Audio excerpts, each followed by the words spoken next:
What's going on, guys? Bel Air here. How's your day going? Good? Oh, that's good to hear. I'm good too. Thank you for asking. The work day has ended, and now the real work begins. You know, it's time to watch some Rocket League, and in doing so, I thought we would do something a little bit different today, pairing two of the true loves in my life: the NBA and the RLCS. I wanted to do North America first because that's just what I decided to do. And the idea here is to take the teams who are from the Shift Summer League who are currently playing and talk through some NBA team comparisons for them. While we do that, what are we going to be watching in the background? This is Game 3 from Day 3 of a very competitive series between RMC, formerly Luminosity, which is Reddle's Cheese and Magic Bear, against Space Station Gaming, who are going to be going to a World Championship here pretty soon. RMC, by the way, before we get into the NBA content, have been just killing it in this Shift Summer League. I think they're in the #1 spot because Gen G ended up losing to Dignitas, I think, on Day 4. So I think they are on their own at the top, although don't quote me on that. But they're having a very good event, and unfortunately, well, actually, I don't know if I want to say unfortunately on this game. It's a very competitive game, and we're on Magic Bear POV. But I honestly don't remember if they lose this or not. So we got a little bit of a thriller to go off of in the back here as Magic Bear. Oh my goodness! After we replay this insane redirect, we'll start talking NBA. What a touch. Chicago just has no clue he needs to be prepped for that. And RMC are going to open up the scoring here. So I guess it makes sense to start with RMC, right? And do some NBA comparisons as SSG gets back on the board quickly here. You know what? I'm actually going to start out with SSG. Just because I like the comparison I made for them more. No, I lied to you. The indecision stops here. We're doing RMC first. The Cleveland Cavaliers is the comparison that I drew for them. I felt like you could have taken quite a few teams for RMC in particular. It's the case for all the teams. And if you don't watch the NBA very closely, well, then maybe this whole video is a little pointless. But if you're a fan, let's just get it going. I had to do that for any of the diehard NBA fans who were like, the Cavs, and they're like Luminosity or RMC fans, and they're like, what are you talking about? Hear me out, okay? The Cavs are super good. So are RMC. They're super good teams. They're incredibly talented. RMC made a LAN this season. And, wait, is that true? No, that's not true. Guys, I'm totally out of sorts. I'm so worried that you guys will judge me for the Cavaliers pick, that I'm making stuff up about RMC. But they've been very competitive. They've been almost a LAN team throughout the course of the season. Barely missing out here and there. Certainly one of the top 5, top 6 teams that I think North America has right now. And that's where the Cavaliers are as well. You know, they're a super good team. They got both of the guards, Jarrett Allen, Evan Mobley, some of the young guys. And they have a full roster, but what they don't have is a player that makes you go, oh man, that guy is like really going to get them across the finish line at a major this season. You know what I mean? Like, people can be big fans of Darius Garland or Donovan Mitchell, but if the Cavs were to actually win an NBA championship, you would be beside yourself. Like, incredibly unlikely that team, despite all their talent and how good they are, would have the ability to win at that highest final level. You know, they could be a top seed going into an event. Like, it would not surprise me if we ran back this season, 10 times or whatever, to have one situation where Luminosity would have been a #1 seed heading into a major. They just catch fire, and they beat G2 in a grand finals, and then G2 are taken out of a quarterfinals in another one, and they get a big win. Luminosity gets a big win over Gen G, and you're like, okay, I get this. I'm with it. They're a number 1 seed. I could see it. I'm not going to pick them to win the whole thing, but, great record. So that's how I feel about the Cavs, and that's kind of how I feel about RMC as well. Was that long enough? We got 10 teams to get to, and it only took me 4 minutes to do the first one. But I'll try and speed these up from now. I just, needed to have a little bit of a table setter. How about we go to the other side of the pitch? Space Station Gaming. I picked the Indiana Pacers. And in my notes, I have offense go zoom. The Pacers, they ended up winning the in-season tournament last year, as this one has just turned into a complete track meet. 8 goals. I'm glad I'm not calling all of these goals that we're watching on the pitch here, because I would just not have any time to talk through my comparisons here. But Indiana Pacers win the in-season tournament, and at one point in time, I think they were, in like the 25th best defense and like the number 1 or number 2 offense. It was just unbelievable. They were beating teams like 137 to 128. It's just like, okay, it's just all offense. And to that point, Space Station Gaming in this Shift Summer League tournament have only been held scoreless in a single game. That's ridiculous.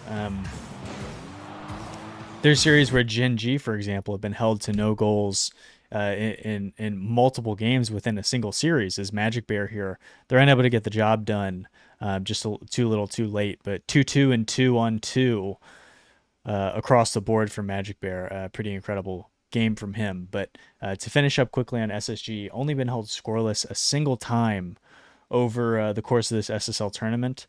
They really, really scare me on defense sometimes. Their in the box defense is really, really shaky sometimes.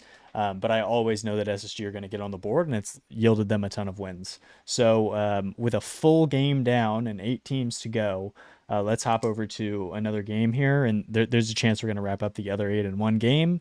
Although I know I love to chit chat. So we'll see about that. But before we get to game 2, here's a quick word from today's sponsor. Today's video is brought to you by Ben & Jerry's Ice Cream. Guys, when I was growing up, I was a Briars boy. Nothing too fancy in the Bel Air household. Mr. and Mrs. Bel Air, they would bring home. I always asked for the mint chocolate chip. That was my go-to, and I stayed with it throughout college.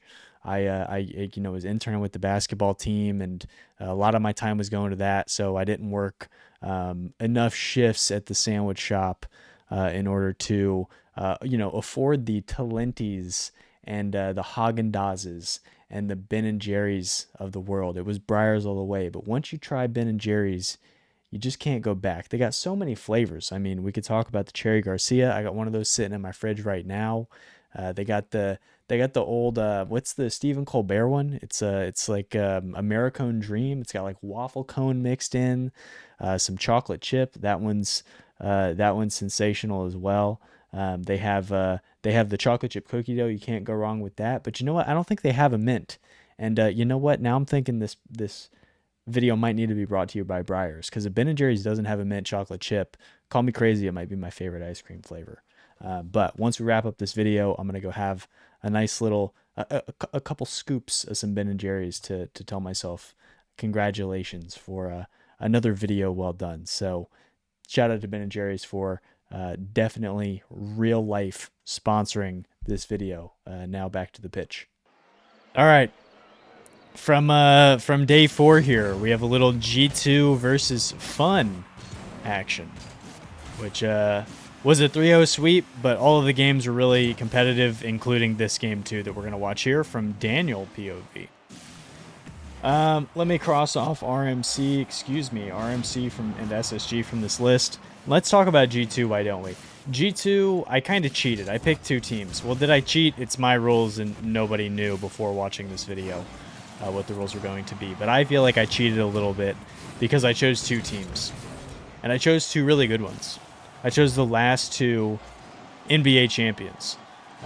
They really reminded me, G2, over the course of the season, of this year's Boston Celtics, a team that had players on it who had won.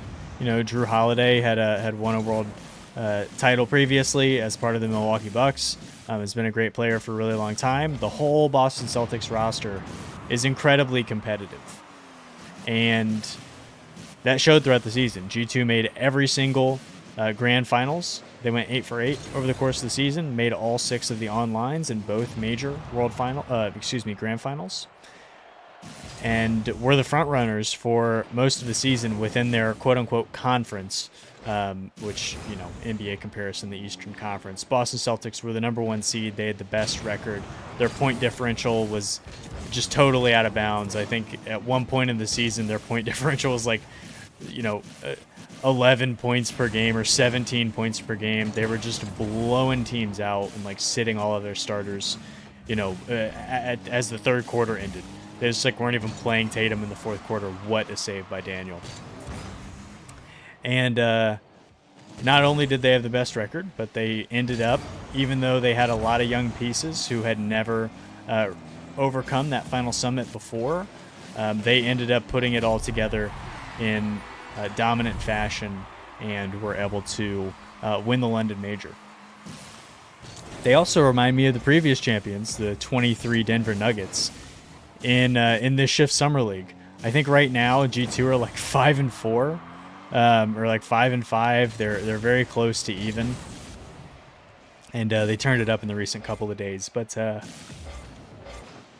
for a second there, G2 were getting beat by teams where it was like, oh, I thought they were supposed to be the best. Are they trying? And I think really what it is they're kind of, you know, not going full on. They're probably coming off, you know, maybe a little bit of a break post-major win. They're probably also trying new stuff, and they don't want to show teams like all their best stuff. And, you know, there's some like obvious double commits and stuff that you don't anticipate from G2. Clearly they're trying. Clearly the Denver Nuggets were trying, but they really coasted to that final summit, as it were, to that title. I think they were like, wow, what a shot by Daniel. Look at this. Xander gets torched. T. Carell waits as long as he can, and I can't believe that Daniel still held on to that flip that was so delayed. What a shot. The Denver Nuggets, I think they were what? I don't think if they were the #1 seed, it was because the West was like so deep. I think they were like, you know, 54 and 40 some odd games. Like definitely not a dominant season. But then once they get into the playoffs, they really turn it on. Like everybody thought that they were the odds-on favorite to win it. At least most people did. Nobody will ever say everybody did. But you know, that's kind of where G2 is. It's like, oh, they're 5-4, but I'm like so confident that, you know, they have potentially the MVP of the league on their team in multiple versions of that on this G2 roster. But Jokic is incredible, and that's kind of how I look at that team. And excuse me for just a moment. I had to clear my throat a little bit, but I didn't want to do that in your earlobes. But that's kind of where I draw that comparison. Who's on the other side of the pitch? Can we do them? Fun. They remind me of the Trailblazers, Portland Trailblazers. They have a potential elite young player on their team. Everybody's talking about Talk. Pun not intended. I did a video on Talk recently, and he's really fun to watch, really impressive, and you can kind of take your pick of who that is on the Blazers side. You could say it's Scoot Henderson. You could say it's Shaedon Sharpe. The ship is probably sailed on Anthony Simons being like that guy, but maybe you compare him to Nitrous, a.k.a. Xander over here. And, you know, then they have some veteran pieces if you're going to compare T. Carell to somebody like a Jeremy Grant. I don't think a lot of people will be super upset about that. Let's sneak another one in here because we're not going to watch everybody. Incorrect Esports. Let's talk about them. I have them as the Brooklyn Nets. And let's rewatch this goal real quick here. Set play off the kickoff. We're seeing this from a lot of teams. Oxygen just hit one of these as well. What a shot. Great passing all around. Great play by G2 to tie things up. For Incorrect, I have the Nets. They're middling, and I struggled to remember the roster for Incorrect in the same way that I do for the Brooklyn Nets. I'm like, who was it? It's like Miles Bridges and Cam Johnson from the Suns trade. What a save by Daniel. Looks like we're going to overtime. Outside of them, who is on this roster? I kind of forget. Nick Claxton, of course, but like Incorrect. It's always that team where I know who's on it if I think about it for a second, but I have to think about it for a second. I was just about to say, who is it? Flitz, Expert, and Wonder Mike makes up that roster. And it's kind of the same, but they do have some of those like, oh, they got that guy. Like, I forgot I really liked that guy. Like, Wonder Mike is one of those players that I secretly have always enjoyed playing. He was really mechanical before it was commonplace in North America, like at, hitting the shots that he was. Could never put it together, of course, but was always really impressed by him. I've liked Expert on a couple rosters as well. And that's kind of the Nets where it's like, oh, yeah, they have Lonnie Walker. Like, they have Dennis Smith Jr. I forgot about that. So, they got some of the that guys on their team. Can we get to one more, or is this game about to end here? This is a pretty good opportunity for Atomic to roll one in. That's going to be it. So 2 games in, we got Daniel, 1 goal, 2 assists. So he's a part of all of the scoring efforts, 2 saves. One of them was a huge one down the stretch there on the goal line. Excellent game for Daniel, even though he didn't win MVP. We still got 5 teams to get to. So looks like we're going to do one more game here. So we'll be right back on the pitch. All right. We're on a Evo point of view here as Dignitas take on Gen G. Dignitas have been really impressive in this tournament. At least in some of the victories they've been able to pull off, this Gen G one included. So snippet there, and Gen G are still right in the mix. They're number 2 in the tournament, just behind RMC, again, if I remember that correctly. Could I have checked in between matches? Come on, guys. What do you expect of me? Eva's going to open up the scoring on the Matt Octane here with the standard Zomba wheels. A pretty zippy card. Zombas have never really worked for me. Just not part of my play style. Speaking of Dignitas, who did I put here? I ended up going with... Did I even put a team? What am I doing? Let's skip them, guys. We'll come back. I did this thing where in my notebook I only gave myself a line for each one of these. So and I have way too much to say, so it was just not enough space. We didn't think this one through, is what it was. We're already 3 goals in. What on earth is happening? Top of the other side, Gen G, the Bucks. They're integrating a star in, Dame Lillard came on last season. They're integrating First Killer for Gen G. In this case, First Killer is not only the integrated star, but he's probably Giannis as well. Potentially one of the best players in the world, literally the best players in the world. I think First Killer still belongs in that conversation, rightfully so. They haven't been able to put it together yet, although you would not be surprised if they won the whole thing, If Giannis just absolutely goes on a tear and, Middleton is healthy, I guess that's kind of, if we're going to keep the metaphor going, that's, Chronic kind of finding his place on this team. They're using him a lot offensively in this tournament, which has worked out really well for them, where typically he's very defense-heavy, support-heavy, while he kind of allows Appjack and First Killer to create and score. But they're really trying to unlock him here, and it's working out. Would you be shocked if, Chris Middleton next year looks great? And, Dame finally has, one final, it's like a Dame time season, like a peak Portland. Maybe not that, but, he could still be at an incredibly high, all-NBA potential level. And Giannis is Giannis. Had an injury this season, but, still, any team that has him always will have a chance to win. So that's a comparison I drew for them. We can keep that one short as we try and get through 4 more teams before this one ends here. You know what I think the issue is, guys? I don't think I put one for Dig, and then I erased it. So we'll get back to them. How about POAP? Pirates on a Boat, aka Moist Esports. That's the 5-up Eris Andy team. I put the Raptors. Really fun to watch. They're effective in the clutch.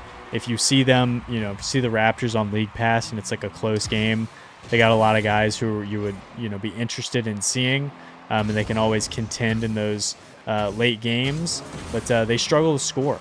That's been a big story for Poab over the course of this tournament, as they're kind of near the bottom,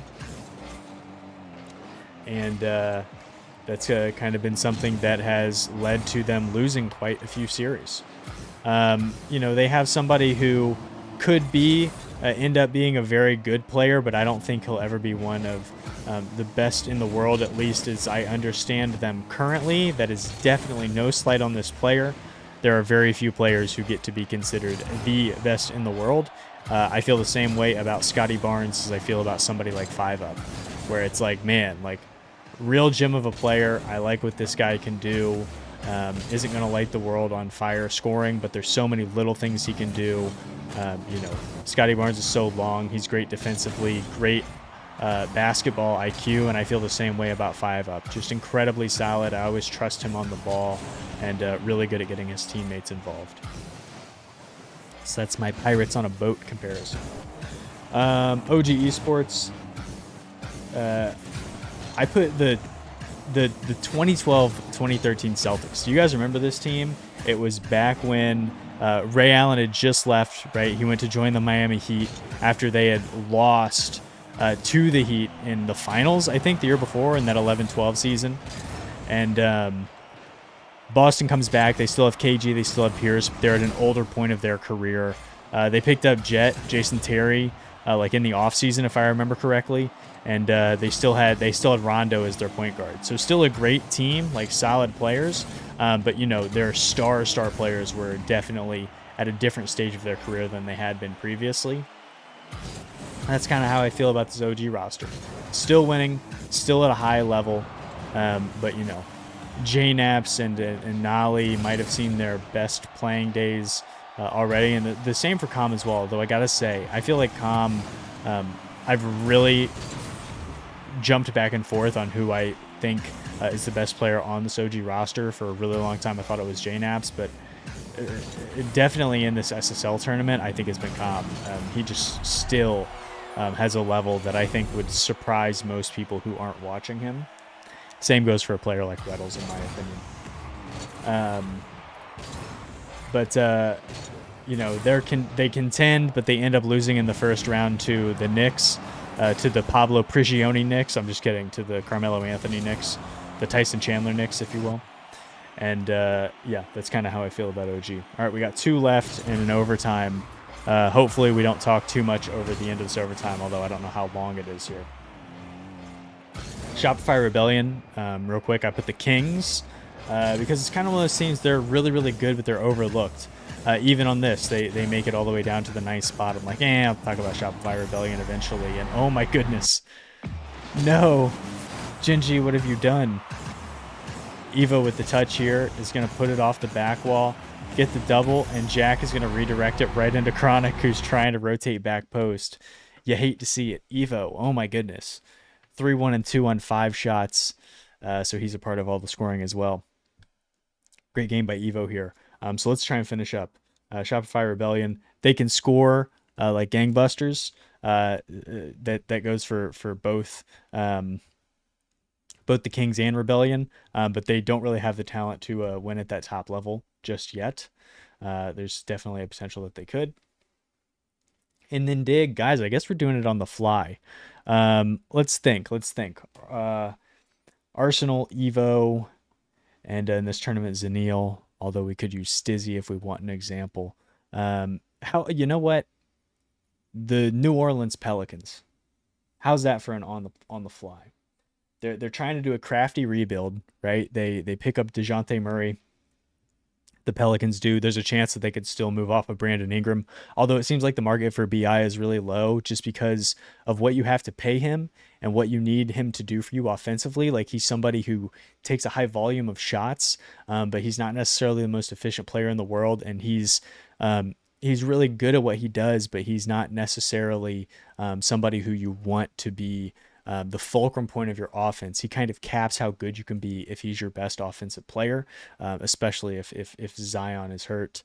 And so maybe that's like an Evo BI comparison there, where it's like great offensively, but if he's your number one banana, you're in a little bit of a trouble if you're trying to win deep into it here. Trying to do a crafty rebuild, rebuilding around the edges, picking up new players here and there. Not the best players in the league, but highly competitive. That's the way I feel about somebody like we have on screen here in Zanil, where Zanil is somebody who gets dropped from Cloud9, but he's super mechanical, is somebody that a lot of players are interested in. I remember I recently was, I don't spend a lot of time on Twitch, but I was in a Reddles Twitch, viewing party. What do you even call that? I was watching him play Rocket League. And I said, hey, what young players are you interested in? He said, Talk, of course, within the SSL context, and Xander, aka Nitrous, as well. But then he said Zanil, who's somebody who's been around, but still is somebody that he's interested in. So that's it. That's the video, guys. NBA to SSL comparisons. Shout out to Shift. This summer league has been sick. It's been super fun to watch.